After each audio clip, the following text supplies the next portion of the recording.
I don't want to see other people go through this.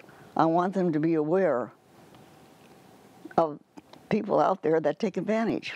Bert Stiverts paid Frontier Contracting up front to replace her shed and fix her roof. Work on her house was started but never finished, and because of a check mishap, she ended up paying twice for the same unfinished job. But not just go with one contract. That was a mistake. But that's hindsight, and I can't change that. Check references. If they're not giving you references, that might be a bad sign.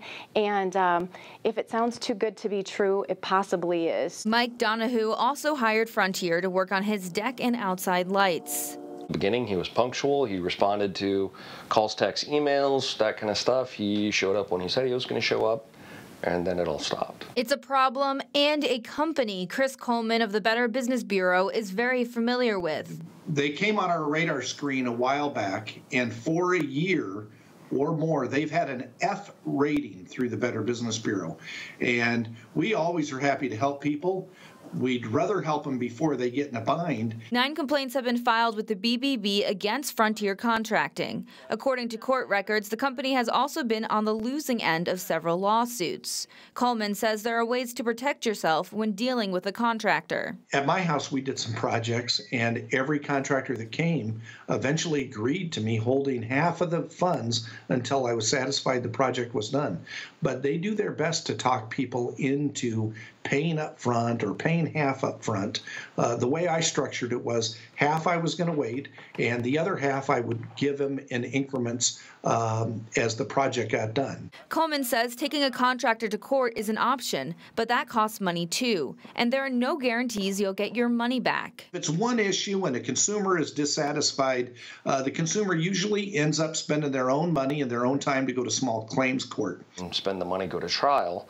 The judge would rule in our favor, more than likely, and it's up to us to collect. Well, if he doesn't have the money, me getting a judgment doesn't help me, because I'm still responsible to try and get the money out of him. Terry Shelm is the president of the Home Builders Association of Greater Siouxland. She says it's best to avoid non-accredited contractors. We have nearly 200 on our list of contractors with the Home Builders Association, so we've got a good list to help people get good contractors. Good contractors, Shelm says, won't ask for all the money up front, will have positive references, and will have a good rating with the Better Business Bureau. But there's more. They ask you to go get the permit for the building part of it.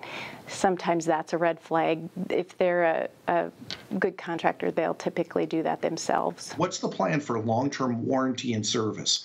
Are they obligated to come back and help and fix up what isn't right? It's a lesson Stivers says she learned the hard way. I was gullible. And I said, being he'd done previous work for me and I was familiar with him, I took him at his word.